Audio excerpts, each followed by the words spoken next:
Your questions, the lines are open now. There are spaces on the board, 0345 6060 973. And of course, you can watch us on Global Player, the LBC YouTube channel, Facebook page and Twitter feed.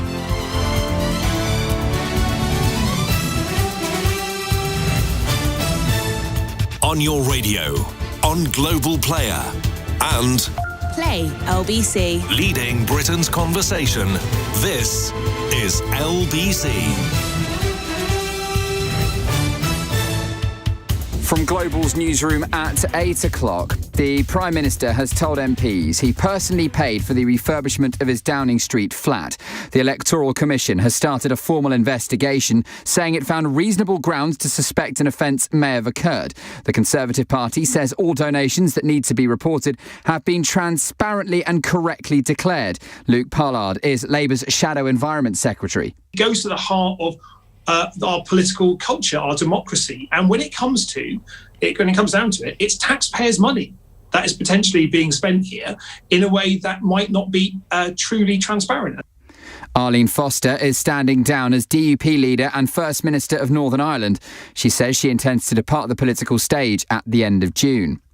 The UK has ordered an extra 60 million doses of the Pfizer coronavirus vaccine as the government begins putting their vaccination booster programme together for the autumn. It's understood the most vulnerable groups will be offered another dose before the winter. Nearly 34 million people in the UK have had a single dose of a vaccine, while 13.5 million have had two. All athletes at the Olympics and Paralympic Games in Tokyo will receive daily tests for COVID. They'll also need to return 2 negative tests before they travel to Japan. In the city, the FTSE 100 closed up 19 points at 69.64. The pound buys at $1.39 and €1.15. LBC weather: rain in the southeast tonight, showers in the north and northeast, but dry and chilly elsewhere with a low of -1. From Global's newsroom for LBC, I'm David Dom. This is LBC from Global. Leading Britain's conversation. Cross Question with Iain Dale. Hello, a very good evening and welcome to Cross Question, LBC's political panel debate show every Wednesday at 8 o'clock. You can watch us on the Global Player, you can watch us on the LBC YouTube channel, Facebook page or Twitter feed. And my little elves are waiting for your calls if you want to question our panel, 0345 6060 973. On the panel tonight we have Andrea Leadsom, the former Conservative Cabinet Minister, MP for South Northamptonshire. We have Lisa Nandy, Shadow Foreign Secretary, Labour MP for Wigan. James Harding, co-founder and editor of Tortoise Media, former director of BBC News and former editor of The Times, and George Monbiot, the environmental campaigner. So lots to talk about in the news, lots for you to ask about. Let's get cracking. Call 0345 6060 973. Tweet at LBC. Text 84850. Cross Question with Iain Dale. This is LBC. Well, welcome to you all. Our first question is from Dom in Harrow. Dom, what would you like to ask? I'd just like to ask why it's so difficult for Boris Johnson to say yes or no. Who paid for the renovations, the refurbishments, the £4,000 mirror? It is a simple yes or no. If he paid for it, that means he paid up front, not repaid someone. And if he didn't pay for it, who did? And what do they stand to gain? What would be the point of anyone paid tens of thousands of pounds for the Prime Minister if they weren't going to get something back? Well, I'm thinking, which of our panel knows Boris Johnson best? So I'm afraid, Andrea Leadsom, I'm going to start with you. You can probably get into the mind of Boris Johnson better than most of us. Why can't he just give a straight answer? Well, I think he did at Prime Minister's questions. He said he covered the cost of the refurbishment of the flat. I think the thing is, it's not any old normal flat. It's actually a government building. 10 Downing Street is a working office, and there is a flat within it which lots of Prime Ministers have lived in and, in fact, are required to live in with their family. So I'm quite sure it isn't just as straightforward as buying or renting a flat and then deciding how to deal with the refurbishment. But he was very clear today. he covered the cost of the decorations for the flat. With respect, Andrea, he wasn't. He said he has now covered the cost, but he was asked specifically by Keir Starmer who initially covered the cost. And I think we all know that it wasn't Boris Johnson. The Prime Minister has covered the cost of the refurbishment. Now, but not initially. That should not be clearer. But he's covered the cost of the refurbishment. I mean, this is quite extraordinary. He has covered the cost of it. And as he said today, it is actually much more important and relevant to the conversation to understand exactly what local Conservative councils will do for people, what local Conservative mayors will do for people, how the vaccine rollout is going, and so on and so on. I'm sorry. I know if I was you, I'd probably be giving the same answer. But the problem is that if the initial invoice was settled by the Conservative Party, having been donated money from a Conservative Party donor, the speculation is it is Lord Brownlow, that money should have been declared, and it most patently was not declared. Therefore, an offence might have been committed. And the fact that he might also have broken the ministerial code, that means he is in deep trouble, surely. I mean, if he's not in trouble for that, what kind of system do we have where the Prime Minister seems to be able to operate in a different way to junior ministers? Again, the Prime Minister confirmed today that he has made all the declarations that were necessary, that he's taken advice from officials all the way through, that he is collaborating constructively with the Electoral Commission, and that all the proper representations and registrations have been done. All right. Lisa, Nandy, you seem to be the picture of serenity. It's George Monbiot who seems to be wanting to explode, so I'm going to go to him first now. George, do you buy Boris Johnson's explanation in any way at all? Of course not. And the reason he has not given a yes or no answer is he is a serial liar. He can't give a straight answer to anything. Lying seems to be in his blood. He has lied and lied and lied throughout his career. Are you accusing him of deliberately lying to the House of Commons today? Well, in this particular case... Yeah, exactly. Half a sec. Excuse me, Andrea. I'm not sure he asked the question to you. He asked the question to me. He clearly did not get... hello, have you finished? He clearly did not give a full account to the House of Commons. Now, the question was, why couldn't he say yes or no? The answer is that he simply has no record of answering a straight question with a straight answer because he is a serial liar. In the Commons today, he failed to give a complete and satisfactory answer to the question of who initially paid for the refurbishment of his flat. Now, what Andrea has done is to actually make things worse. Maybe she thinks she's making things better. But by giving these misleading answers, which try to misdirect, which try to distract us from the issue at hand, which Iain has quite rightly kept the focus on, what she's shown is that this is an endemic problem within the Conservative Party. It's not confined to Boris Johnson. There's an endemic problem with telling the whole truth and nothing but the truth within the Conservative Party and its senior figures. Well, to be fair, we all know that politics is a tribal sport in many ways, that if your leader is under attack, whether it's a Labour leader or a Conservative leader or Liberal Democrat leader, perish the thought, your party circles the wagons. I mean, that's not a surprise, George. I mean, you're not that innocent, are you? No, it's but it should be. I mean, it should be considered wrong. You know, we should all be offended by the fact that they're not coming out and saying, yeah, here's the straight truth, here's the full story. Instead, they're circling the wagons around something they know is not the full truth, is not the whole story. And that's a problem. James Harding, you've sort of been there, done that in the world of the media. Have you ever seen anything like this before? Funnily enough, yes, I have. I think that if you remember the Chris Huhne scandal about speeding tickets, the issue was there that people weren't giving a straight answer. And there was something that reminds me of that particular scandal in what's happening now, which is, I think it was Don who asked the question right at the beginning. you can understand this scandal. You can understand a really simple question, which is who paid for the refurbishment of the flat when you did it up? And the fact is, the reason why this is so awkward and the reason why I sort of smile as I listen to Andrew is this is infuriating for Conservatives, even more than probably for the public, because as the Prime Minister is shifty or squirms when trying to give an answer to this question, it then means that the rest of the Conservative Party has to do the same. And so rather than being able to talk about the things they want to talk about, let's say, for example, vaccines and the future of the economy, in the end, they're left defending the Prime Minister who just hasn't given a straight answer. And it's, I think, one of those things that starts with a really small, simple problem, but it spreads. It spreads in terms of the party. And then I also think, Iain, it spreads in terms of perceptions around the Prime Minister and money. And for the Conservatives to be seen as anything other than straight with money or competent with money is a problem. And so this is the reason why, yes, there's kind of public frustration around this, but you should just test the frustration amongst, Conservative backbenchers and Conservative supporters around this.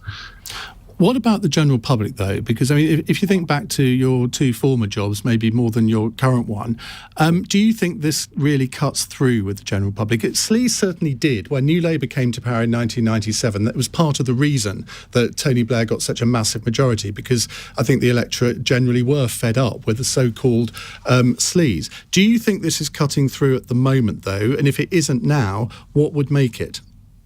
So I suspect that the answer is I don't know, and I don't think any of us really do know. And the problem is that when we go to the elections, the local elections and the elections in Scotland and Wales in May, we probably might take the wrong conclusions from it. I don't think people are going to vote on the Downing Street flat. I don't think they're going to vote on Greensill or Dyson. But I think there is a cumulative issue here that as George rightly said, gathers around the reputation of the Prime Minister and then the Conservative Party about honesty and money. And so I think it does have a cumulative impact, but it may not cut through, as quickly or as obviously as people expect, or certainly people in Westminster might expect.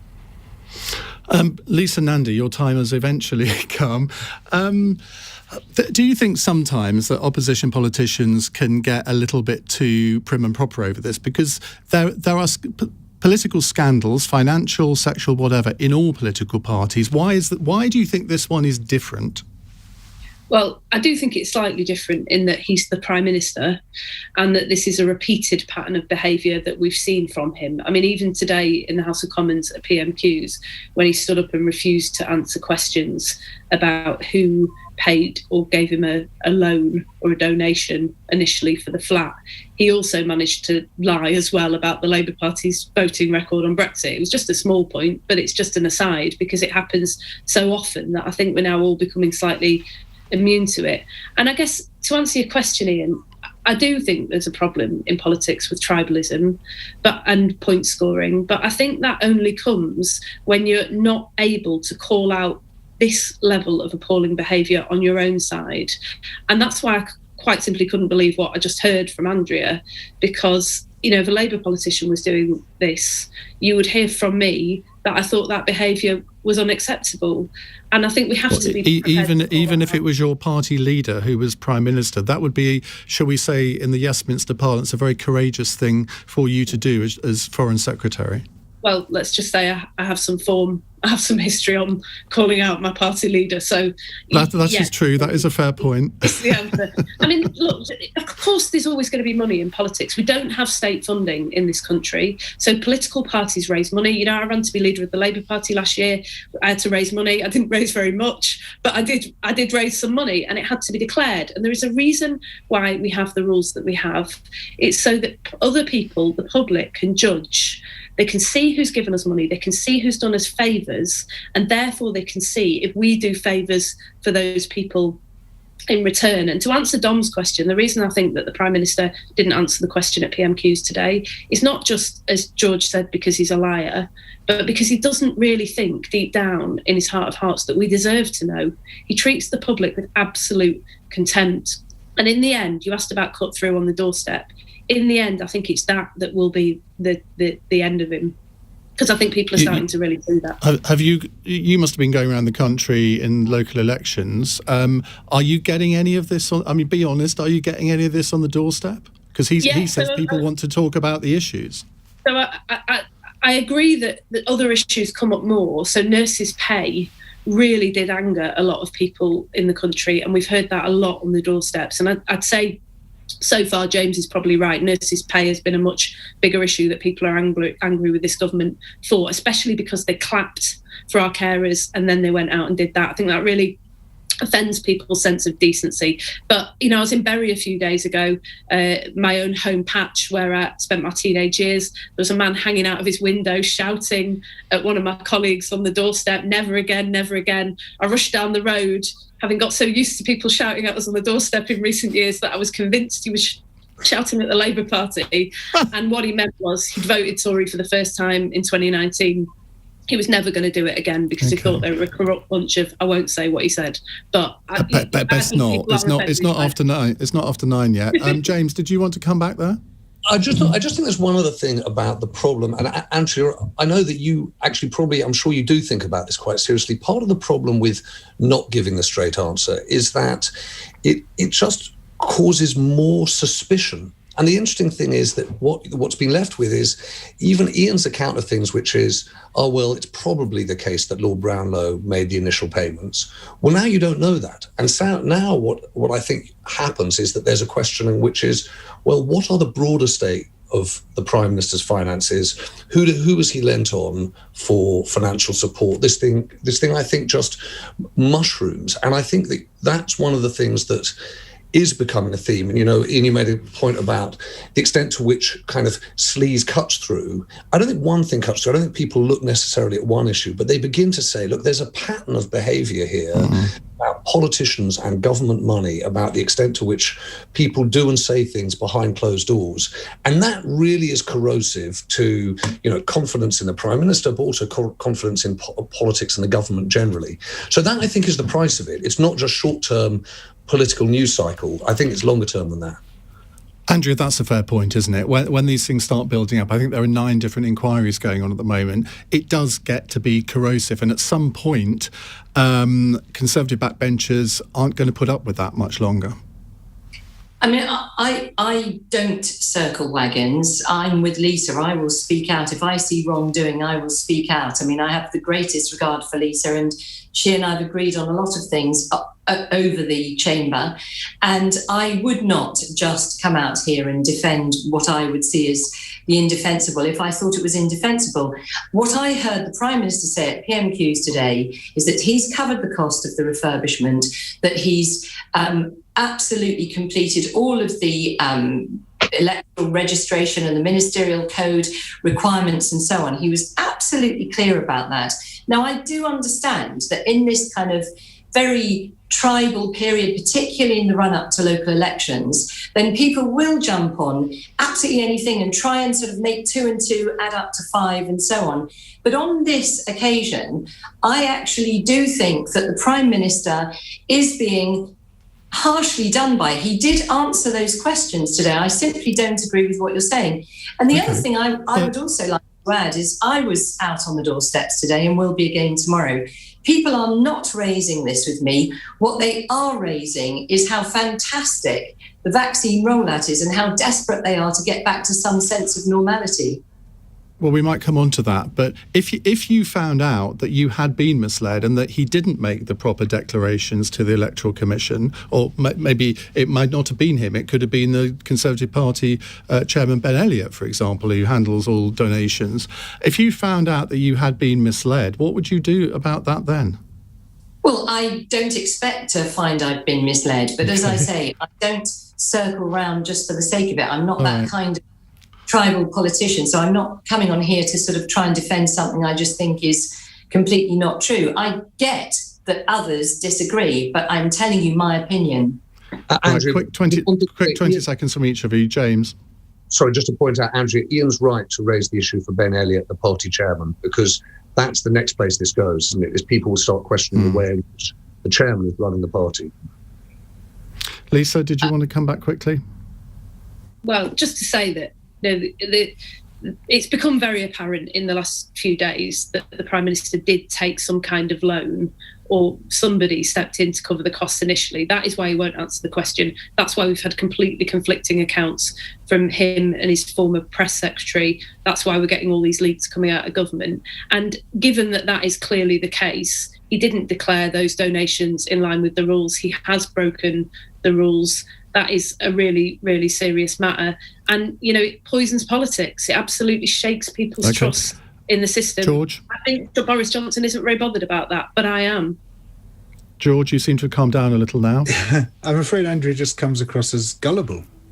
If she believes that, what wouldn't she believe? If she believes that Boris Johnson today in Parliament told the whole truth and nothing but the truth, I've got a bridge to sell her. Very good price. Okay, Dom, who asked the initial question. Very quickly from you, Dom, what's your reaction to what you've heard? I think in not answering the question, Boris Johnson answered the question, and it looks like Ben Elliott will be the head that rolls. It's very clear what happened, because if you don't answer the question, you are answering the question. Well, that's an interesting point, because usually in this situation, I think we can all agree that deputy heads roll rather than the main culprit, if there is indeed a main culprit, I should add. Right, we'll come to more of your questions in a moment. The lines are still open for your calls, 0345 6060 973. It's 90 minutes past 8. LBC.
Cross Question with Iain Dale on LBC.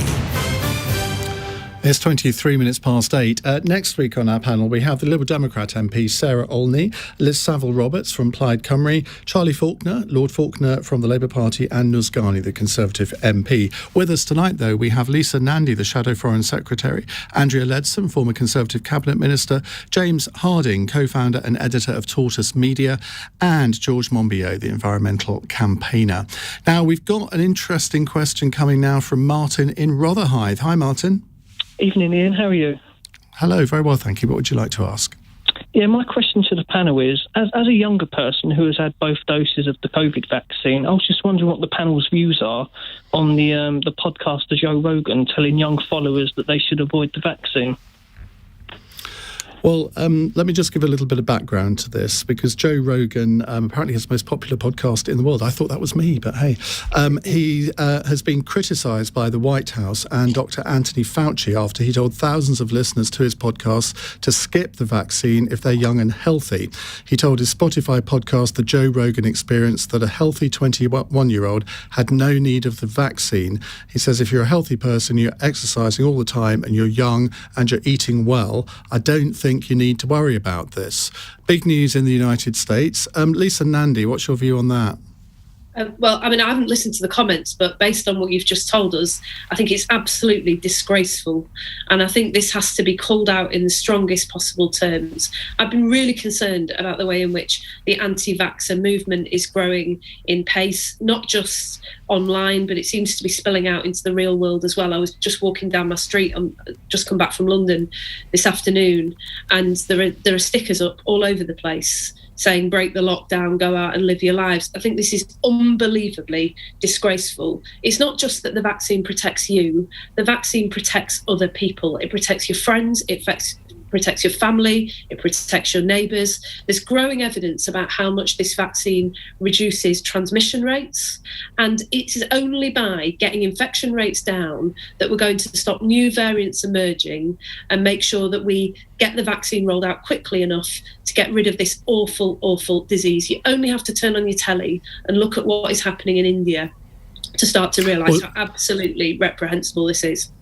Well, just on that, George Monbiot, playing devil's advocate for a second, there have been arguments, and we talked about it on our show last night, that maybe we should pause the vaccine rollout to younger people and send those doses to India instead. That's not that much different from what Joe Rogan would be saying. I mean, that is a slightly different question, because that is a question of justice. I mean, he, as far as I know, he didn't make that argument. He just said, don't take it because you don't need it, which doesn't help anyone.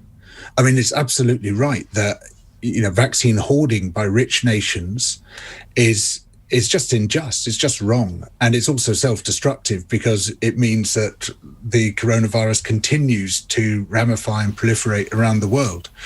But yeah, it's, you know, there have been so many voices. Well, actually, probably not that many, but they get so amplified on social media of people speaking out against vaccines with no scientific basis whatsoever. Now, I've just in the last couple of weeks recovered from coronavirus. I had it for about 14 weeks, which I think probably qualifies as long COVID. And it was horrible. I mean, a long time ago, I was pronounced clinically dead with cerebral malaria. Turned out to be a misdiagnosis. But I recovered much quicker from that. Yeah, apparently. But I recovered much quicker from that than from the coronavirus. And it's a horrible virus. I know people, I've got one friend who's been on oxygen since last March, for over a year now. Well, I had Kate Garraway on my programme last night talking about her husband, Derek, who I think probably has suffered from it worse than anyone else, and is still alive. Yeah. So it does beg a belief. Look, I sense there's going to be quite a lot of agreement on this. Andrea, come to you next. You were agreeing with Lisa, so we rejoice in that. Yeah, completely. I mean, it is a huge concern when someone goes out and asserts that somehow it will harm you. I mean, there's people saying it will harm fertility, and that there's no evidence of that. There are people saying that for cultural reasons, that people from different ethnic backgrounds shouldn't get the vaccine. There's no evidence of that either. So anybody who is offered the vaccine, the absolute strongest possible medical and every other advice is to take it. And of course, that is the way that we get on top of the COVID pandemic. And as George and Lisa have said, we want to be in a position to be vaccinating the world and not just ourselves. And it's great that the UK is the biggest donor to COVAX, the organisation that is funding the vaccine rollout in developing countries. And we need to be able to do more of that. So we've got to get ourselves sorted here and likewise in the United States. So yeah, we are pretty much in agreement, I would say. Sorry, James. Yeah. No, not at all. James, as a media entrepreneur, let's talk a little bit about the media aspect of this, because just by picking this question to talk about tonight, I'm giving this guy publicity. The fact that we're spending 10 minutes talking about it kind of promulgates it in a sense, and I'm very conscious of that sometimes, where you give people a platform which, in theory, you don't think they really ought to have. It's a real dilemma, isn't it? I think it is, although I don't think that in this case discussing it is the problem. I think the problem actually sits with Spotify. It sits with the platform for a podcaster like this. So if you work it through and you say, look, this is bad and dangerous advice that Joe Rogan has given. I didn't, like Lisa, I didn't listen to the podcast. I've seen the reporting. But if you think that's bad and dangerous advice for the young people concerned, I think people are misunderstanding the risks for young people if they think that it's not necessary to get vaccinated. It really is, and also the social implications of it, i.e. not just how you protect yourself, but you protect other people in society. So it's bad and dangerous advice. But once you've established that, then you've got a question, which is what's the responsibility of the platform, right? What's the responsibility of Spotify, which is the place from which Joe Rogan speaks to millions of people around the world. Now, there's a question which is, does Spotify then say, look, Joe Rogan, you can't say this on our platform? There's going to be a free speech argument. Does it then persuade, which I probably think it should do, Joe Rogan to address this and actually explain, or probably better still, amend or apologize for those comments to his audience? It's an issue which does exist for the media, and it exists in a world which at the moment is completely unregulated. So I do think there is some really difficult issues here around misinformation and the way in which the media operates. And I guess it raises the question, is Spotify a publisher or a platform, just as we've had this discussion about Twitter and Facebook in recent months as well? Well, you will presumably, and you think about this, think about LBC and its role, its responsibilities in the way in which it meets and talks, listens to people, but also talks to people. There's a really clear set of guidelines and requirements on what broadcasters can do. At the moment, Spotify is not a quote unquote broadcaster, but it's doing something very similar. It absolutely is, and it carries all of my podcasts, so I'm very grateful. We will come back to more of your calls actually, let's quickly go back to Martin in Rotherhithe. What's your answer to your own question? I just think people like Joe Rogan, who have got a big army of followers of young people, they just need to be careful with what they say. And especially in this country where we're now at a stage where we're vaccinating the younger age groups, it's just you just don't need this sort of stuff. Does 42 count as young? I think I'm going to say it does. Martin, thank you very much indeed. 0345 6060 973 if you'd like to ask your question to our panel. It's 8:31 news headlines with David Dom. Boris Johnson's insisted he personally paid for the refurbishment of his Downing Street flat as the Electoral Commission starts an investigation. The Prime Minister was called Major Sleaze by the Labour leader during a heated exchange in the House of Commons a little earlier. Arlene Foster's standing down as DUP leader and First Minister of Northern Ireland. She says she intends to depart the political stage. Another 60 million doses of the Pfizer coronavirus vaccine have been ordered in the UK. They'll be used as part of the booster programme for the autumn. LBC weather. Rain in the southeast tonight, showers in the north and northeast, but dry and chilly elsewhere, with a low of -1. LBC. Car 42 picked up a crate.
conversation. Cross Question with Iain Dale. Tweet at LBC. 8:35, Richard says, good panel tonight, seriously. I rather agree. Lisa, Nandy, Andrea Leadsom, James Harding and George Monbiot with me until 9 o'clock. Guys, I'm going to ask you to keep your answers a little bit shorter in the next part so we can fit an extra question in. The next question is from Brenda in St Ives in Cambridgeshire. Brenda, what would you like to ask? Good evening, everyone. Yes, I'd like to ask the panel their views on the way in which the appalling incarceration of Nazarene Zaghari Ratcliffe has been conducted, particularly in the case of Dominic Raab and Boris Johnson, who added fuel to the fire when he said she was out there training journalists. This has gone on for far too long, and also the fact that it's all to do with the debt that we owe Iran, and it comes up against money and human life. So what are their views? Interesting, you haven't criticised Iran in that at all? Well, yeah. I just think that we owe them that money, and we should pay it. I think I've always believed that was the main issue. Lisa, Nandy, let me come to you first. And I think one of the allied questions to this is also, well, what could be done differently now? How could the government do something different to what they've done in the past, apart from just hand over £400 million? I mean, I do think Brenda's right, is that there is a personal history here involving Boris Johnson that very much contributes to the sense that I think the family is feeling that they've been really, really badly let down by all of this. And there is a sense of drift about what the government is doing about it. I mean, I've met Nazanin's family. Everybody is moved by it. But I think once you've met her husband and young daughter, you come away with a sense that you've just got to move heaven and earth in order to make this happen. And by the way, she's not the only dual national being detained in Iran either. There are other families with similarly heartbreaking stories as well. I think the first thing is that we've got to take this more seriously. So, the UK government didn't even send observers to Nazanin's recent trial. The local MP, Tulip Sadiq, said that was a dismal failure. I mean, I think it's fairly unforgivable, actually, given everything that's happened, that we're not using every tool at our disposal in order to exert pressure on the Iranian government. But do you blame just a second? Do you blame ministers for that? Because surely that is something that would be for the embassy to decide. That wouldn't be Dominic Raab saying, "Oh, don't send anyone to the hearing." I absolutely blame ministers for that. I don't blame the officials, and I'll tell you why. Because I've worked with ministers. As a constituency MP, I've had some pretty tricky cases over the years. Never as intractable as Nazanin's case, but some really, really difficult cases involving things like child abduction and so on. And in those times, it has only been with political pressure that this gets unlocked. Just to show you that I'm not being tribal about this, the best Foreign Office minister that I have ever come across at dealing with these cases is a man called Alistair Burt, who was a Conservative minister who would intervene personally and move heaven and earth to make sure that they got the right outcome when it came to British citizens, British dual nationals in terrible situations abroad. I appreciate that this is a very complex issue because of the debt. We owe the debt. We've got to find a way to settle it, but we must never give in to hostage taking, which is what this is. It's further complicated by the fact that the US imposes sanctions on countries that do what they consider to be trade with Iran. But these things are only solved by diplomacy. And at the moment, what we've got is a government that has largely gone missing at a moment when we desperately need them to step up. James Harding. Lisa, I'm not sure that that's fair or proportionate. My view on this would be, yes, I remember very well Boris Johnson, spoke badly about Nazanin Zaghari. Appalling. No, he wasn't even briefed. I mean, he either wasn't briefed or he couldn't be bothered. But it was no, I agree, and that certainly caused some problems. But I think that there's a there's a case here of us sort of taking a swing at those people closest to us and missing the picture here, which is that the Iranian government, the Iranian regime, is weaponizing for its own purposes the lives of individuals. And actually, I look at government, and I think you're right about Alistair Burt, but I also think in this case, there are government ministers and Foreign Office officials who are really trying to figure this out. I do think that Richard Ratcliffe has been heroic in actually defying some of the initial advice he got to keep quiet and make sure that he sort of quietly put his hand in the faith of diplomats. I think his campaign has been, extraordinarily steadfast. But I have to say that we're missing the picture here, which is the regime in Tehran brutalizes individual lives. We do not do enough to talk about the extent to which it imprisons opposition and dissent in Evin prison, right? Its own people. And I think there's a real issue here, a much, much bigger picture issue here, which is when the world, if you like, disengages from those regimes, when you saw what you saw in terms of the US disengagement from the region over the last 4 years, and you saw to an extent the UK and the West disengage as a result too, what you find is that individuals' lives are just trampled upon. And I think that if you are going to be as upset as we all are and should be about what's being done to Nazanin Zaghari Ratcliffe, yes, you can be frustrated about the extent to which ex-official or Y official should have done more, but let's focus our ire on what's happening in Tehran and what the Iranian regime. I did ask for shorter answers. I'm not sure. Sorry, Ian. Well, look, it's quite difficult on a subject like this. I completely get it. So you got a free pass on this one. George? Well, look, Boris Johnson messed it up royally when he dropped Nazanin in it with his outrageously careless comments. I mean, actually, that's quite a mild way of putting it. He made things much, much worse for her.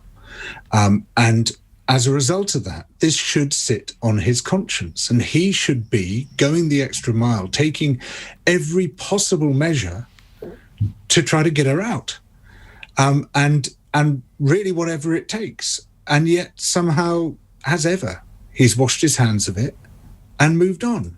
And unfortunately, this is part of a pattern.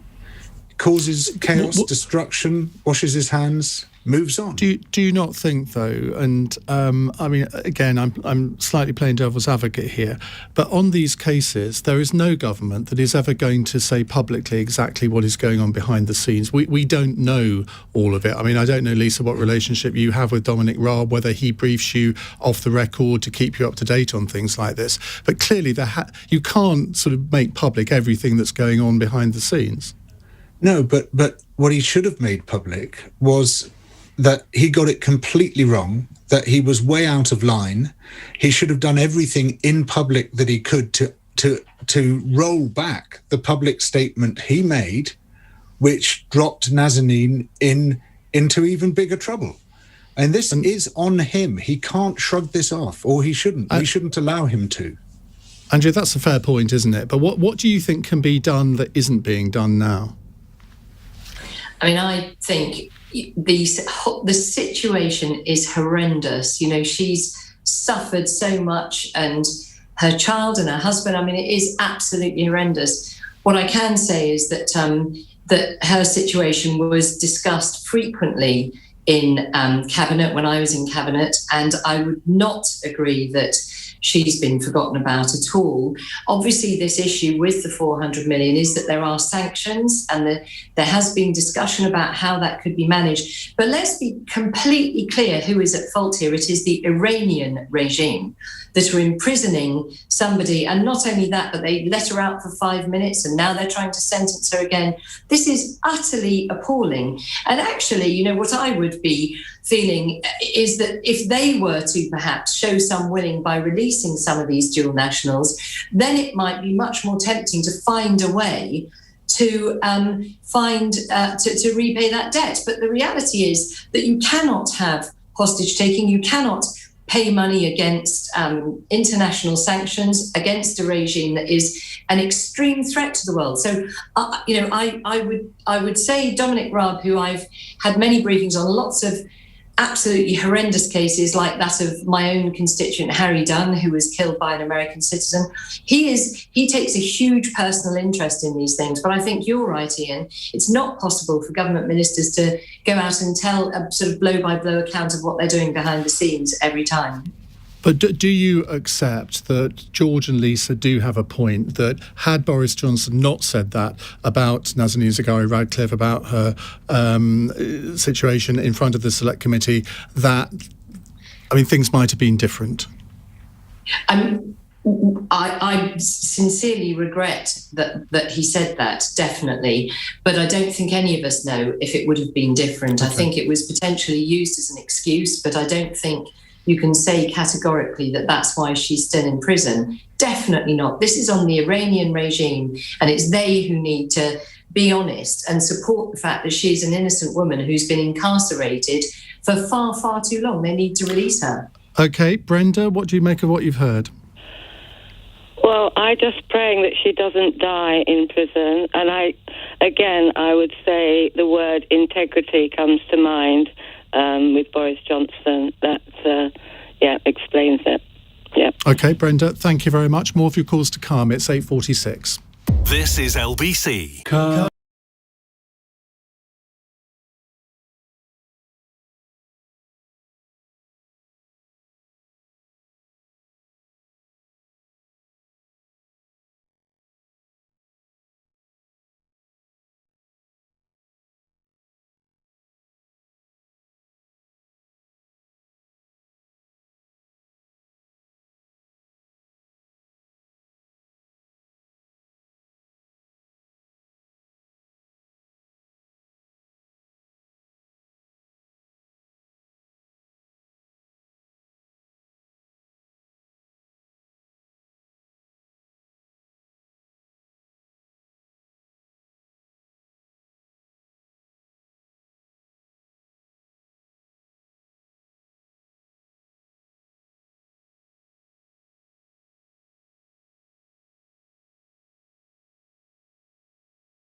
Cross Question with Iain Dale on LBC. 10 to 9, Lisa, Nandy, Andrea Leadsom, George Monbiot and James Harding with me. The Madam Editor on Twitter says, great panel tonight, Iain, but please stop playing devil's advocate. The devil already has enough of those. Otherwise, great panel and discussion. Well, I have to say that because otherwise people think that the rubbish I spout I actually believe. Let's go to our next questioner. It's Todd in Reading. Hello, Todd. Hi, Iain. Hi. So given that switching to a plant-based diet is the single biggest thing we can do as individuals for the environment, do you think the government needs to do more to change subsidies in the animal agriculture industry and actively drive consumer demand? I think this is up your street, George Monbiot, isn't it? Yeah, it's right up my street. And he's smiling. This is good. Thanks, Todd. Well, thank you, Andrea. Yes, it's always nice to get the vote of approval. Look, this is a really crucial issue because animal agriculture is one of the greatest threats to habitats, one of the greatest threats to ecosystems. It's a huge climate threat. It just loads the planet with almost impossible pressures. And the quicker we switch towards a plant-based diet, the better that's going to be for the survival of our life support systems. Now, down the line, there's all sorts of exciting technologies on their way, not just new plant-based meats, but cultured meats as well. But in the meantime, it seems crazy to go to Todd's question that we're subsidizing these destructive activities, keeping cattle whose greenhouse gas contributions are really significant, that extend across vast areas of land that could otherwise be rewilded, a really inefficient way of producing food. And we should switch those subsidies towards genuine public goods, which means environmental restoration, growing food where it makes sense to grow food, growing the kind of food which doesn't have huge environmental impacts, and away from animal farming. Andrea, you, in the distant past, you were Environment Rural Affairs Secretary, so you had responsibility for all of these subsidies. Is this something that you think that the time has come to look at more seriously? And the government is. I mean, when I was DEFRA-Sec, we were looking at the post-Common Agricultural Policy subsidy regime. And obviously, I mean, George is right, we do want to see a significant reduction in greenhouse emissions, and that can't be done without looking very carefully at agriculture. But on the other hand, if George is going to say we all need to go and live in a yurt tomorrow, and looks like you're in a house to me, George, but maybe I'm wrong. So there is a journey that we're going on very fast in the UK, and that does include looking at the subsidies for food production, but also to paying and subsidising farmers for environmental good, like maintaining some of our upland areas, like restoring peat bogs, like planting trees and hedgerows and so on to encourage diversity. So there is a huge programme. That was sort of in the DEFRA space, but more recently I was Business and Energy Secretary, and there I made that the absolute number one priority for the Business and Energy Department, which was to lead the world in tackling global climate change. And there is so much that the UK is doing, including now legislating for a 78% reduction in greenhouse gas emissions by 2035 from a 91 start.